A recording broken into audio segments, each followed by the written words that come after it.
Hi doctors, in this video today we will be seeing nephrology related MCQs. So first, what is nephron? Nephron is the functional unit of kidney and it has two parts, that is renal corpuscle and tubules. In case of renal corpuscle, it has two parts, that is glomerular capillaries and Bowman's capsule, and tubules there are four parts: proximal tubule, loop of Henle, distal tubule and collecting duct. So just recollect. This is glomerulus, this is Bowman's capsule, this is proximal convoluted tubule, this is loop of Henle which has two limbs, that is descending limb and ascending limb, and distal convoluted tubule, then collecting duct. Okay. So today we will be seeing regarding the different types of cast in urine and its causation. First is hyaline cast. Hyaline is nothing but a transparent protein. So if there is hyaline cast in urine, what it suggests? It mainly suggests that it is a normal constituent and there is no pathology associated with it. And this hyaline is completely made of Tamm-Harsel protein and it is secreted from the ascending limb of loop of Henle. Here you should exactly remember whether it is descending or ascending limb. This is little bit confusing MCQ. Then if we are finding RBC cast in urine, it's very simple. So RBC is present in blood, and where blood is getting filtered in nephron, it is mainly in glomerulus and Bowman's capsule. So whenever there is any problem in the filtration in the Bowman's capsule and glomerulus, RBC cast we can see in urine. So simply if there is glomerular injury, we can think about RBC cast. Then white cell cast. So simply think when WBC count will increase, when there is any mild inflammation and infection. So mainly interstitial nephritis and pyelonephritis. Pyelonephritis is caused by bacteria mostly, and interstitial nephritis is nothing but inflammation we can see in the renal parenchyma. So simple, whenever there is inflammation and infection, we can think about WBC cast. So broad granular cast, then it is mainly seen in CRF, chronic renal failure. So in CRF there are two pathology, that is interstitial fibrosis, that is parenchymal fibrosis, and dilatation of tubules. So whenever there is dilatation, we can see broad granular cast, so we can easily correlate it with chronic renal failure. Then pigmented muddy brown granular cast. This muddy brown indicates something related to blood. So let us see how to correlate. Whenever there is ischemic nephrotoxic injury, so simply whenever there is ischemia, there will be lack of blood supply and that will lead to necrosis. So this leads to that muddy brown granular cast. Then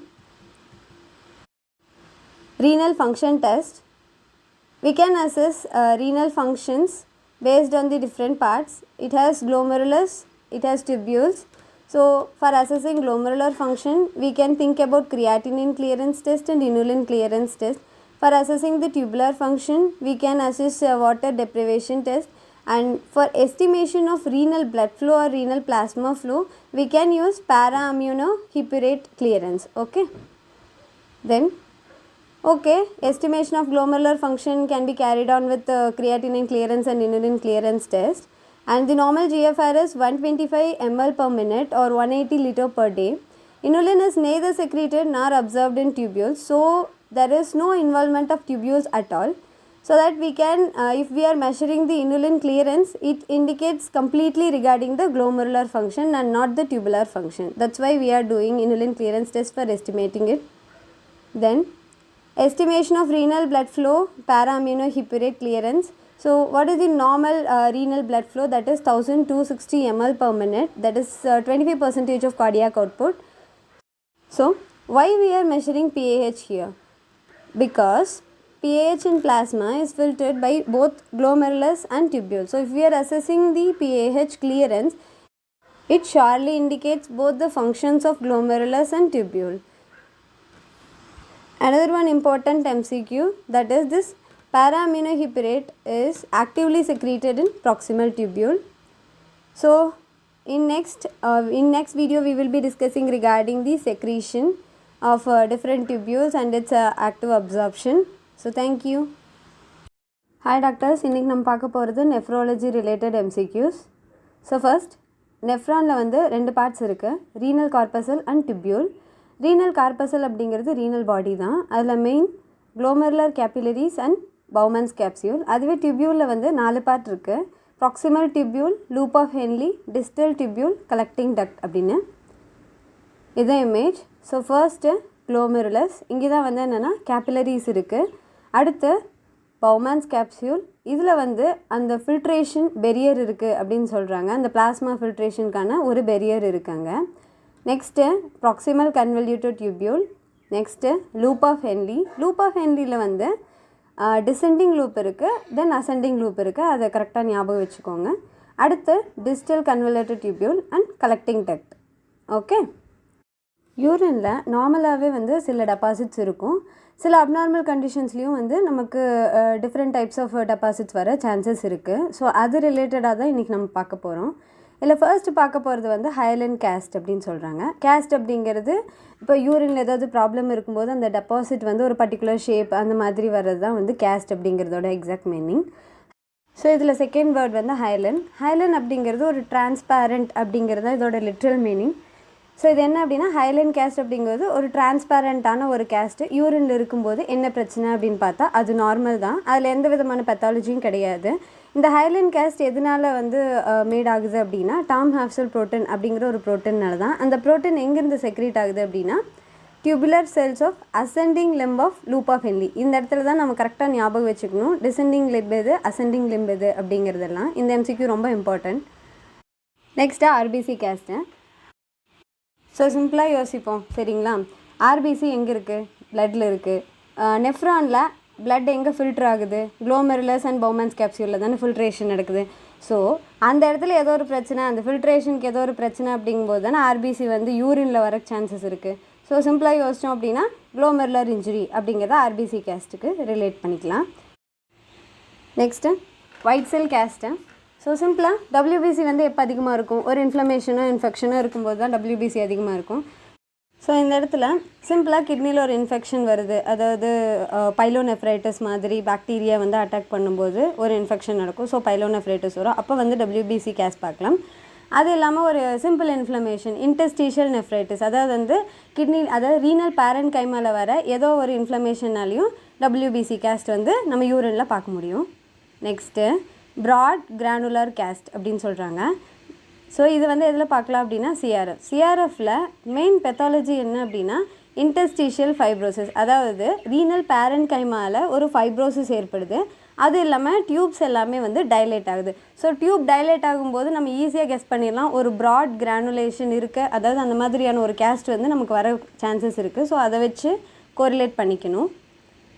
next pigmented muddy brown granular cast. இந்த ஹெட்டிங்லேயே நல்லா பாருங்கள், muddy brown அப்படிங்கும்போதே something related to blood, but அது கூட ஏதோ ஒரு pathology add ஆகிருக்கு அப்படிங்கிறத கெஸ் பண்ணலாம். என்ன அப்படின்னா இஸ்கீமிக் நெஃப்ரோடாக்சிக் இன்ஜுரி அப்படின்னு சொல்கிறாங்க. ஸோ இஸ்கீமியா இருக்குது அப்படின்னா பிளட் சப்ளை கட் ஆகுது. பிளட் சப்ளை கட் ஆகும்போது என்ன நடக்கும்? ஒரு பிளட் போகலை அப்படின்னா நெக்ரோசிஸ் நடக்கும். ஸோ நெக்ரோசிஸ் நடக்கிறதுனால நமக்கு pigmented muddy brown granular caste வந்து யூரினில் இருக்குது. ஓகேவா?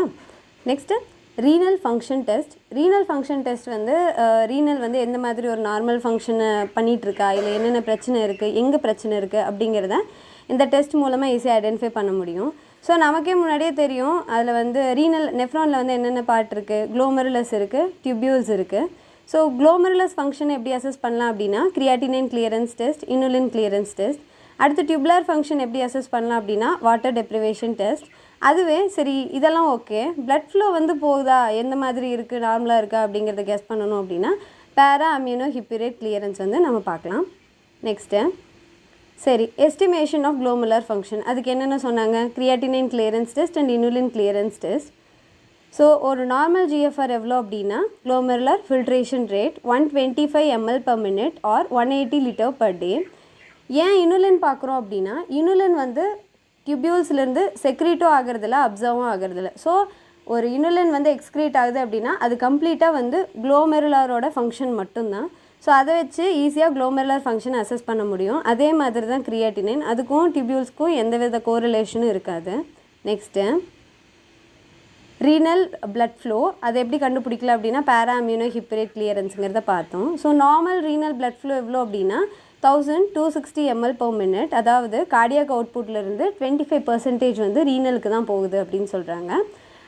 ஸோ ஏன் பிஏஹெச் பார்க்குறோம் அப்படிங்கிற ரீசன் என்னென்னா, பிஏஹெச் வந்து ஒரு பிளாஸ்மாவில் இருக்குது. பிளாஸ்மாவிலிருந்து நம்ம கிட்னி வழியாக தான் எக்ஸ்க்ரீட் ஆகுது. ஸோ பிஏஹெச் வந்து கம்ப்ளீட்டாக எக்ஸ்க்ரீட் ஆகும்போது போத் க்ளோமெருலஸும் இன்வால்வ் ஆகுது, டிபியூலும் இன்வால்வ் ஆகுது. அதை வச்சு ஈஸியாக வந்து பிளாஸ்மா ஃப்ளோ எந்த மாதிரி இருக்குது அப்படிங்கிறத கெஸ் பண்ணிடலாம். அது கூட இன்னொரு இம்பார்ட்டன்ட் திங், இந்த பிஏஹெச் வந்து எங்கேருந்து ஆக்டிவாக செக்ரீட் ஆகுது அப்படின்னா ப்ராக்சிமல் டிபியூல்லேருந்து செக்ரீட் ஆகுது. ஸோ இந்த செக்ரீஷன் ரிலேட்டட் எம்சிக்யூஸ் எல்லாம் வந்து நம்ம நெக்ஸ்ட்டு